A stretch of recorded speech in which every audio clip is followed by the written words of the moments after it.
Pertanyaan untuk calon wakil presiden nomor urut 1, Bapak Muhaimin Iskandar. Dengan subtema perkotaan. 56% penduduk Indonesia tinggal di perkotaan dan mencapai lebih dari 70% di tahun 2045. Permasalahan akan semakin kompleks, seperti transportasi publik, sampah, dan kawasan kumuh. Pertanyaannya, bagaimana strategi paslon menyiapkan instrumen fiskal khusus untuk mengatasi masalah tersebut?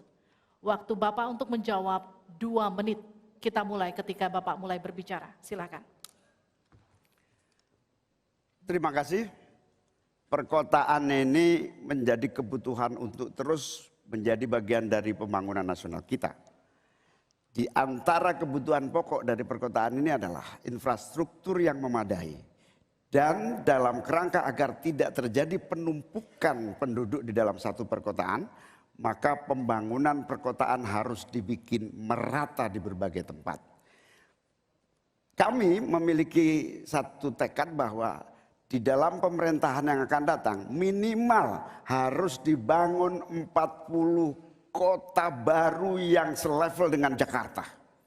Dengan kemampuan menampung jumlah penduduk, memberikan sarana dan prasarana yang memadai, sekaligus kemampuan untuk terjaganya lingkungan yang memungkinkan untuk sehat. Termasuk kehidupan yang memberikan kenyamanan bagi seluruh penduduknya. Di mana perumahan tidak terlampau jauh dari pusat-pusat pekerjaan, di mana akses pendidikan bisa sampai pada yang dibutuhkan. Sementara fiskal yang dibutuhkan, kita harus pandai-pandai mengambil prioritas. Sekali lagi, kita bukan setuju atau tidak setuju IKN. Yang paling penting adalah prioritas kepemerataan dan keadilan agar terbangun kota-kota sehingga sarana air bersihnya terwujud.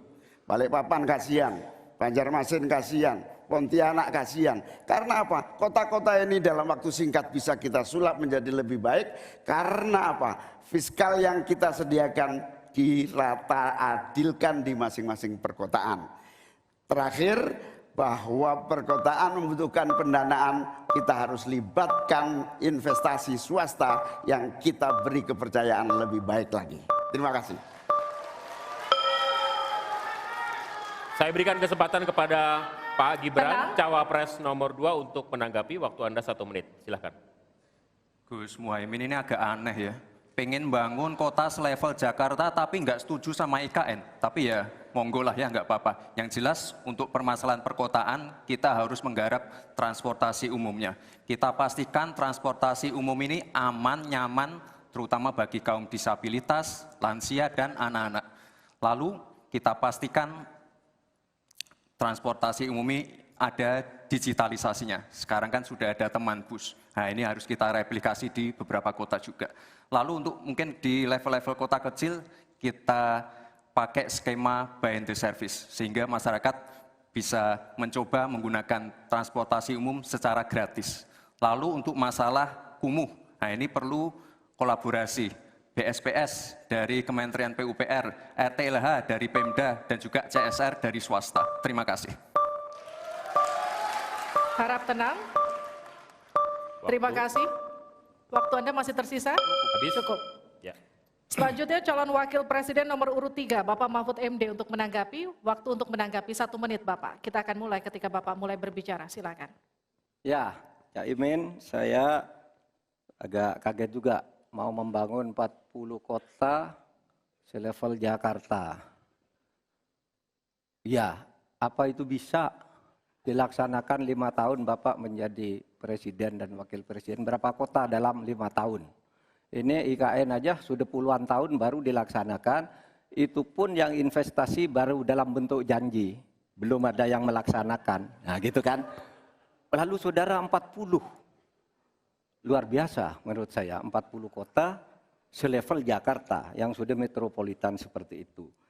Lalu juga pembiayaannya menurut Pak Muhaimin. Kalau nanti kita membentuk 40 kota itu, pembiayaannya itu APBN, APBD, atau perlukah lembaga khusus seperti tadi ditanyakan oleh panelis melalui moderator. Ini perlu dijawab dulu agar semuanya tidak spekulatif. Selesai. Baik. Mohon maaf waktu Anda habis. Kami akan kembalikan ke Pak Muhaimin. Mohon tenang, belum selesai. Pak Muhaimin, waktu Anda untuk menanggapi atas tanggapan dari Pak Gibran dan Pak Mahfud. Waktu Anda silakan. Ya, yang saya sampaikan seperti Jakarta itu memiliki standar upaya sampai menuju Jakarta.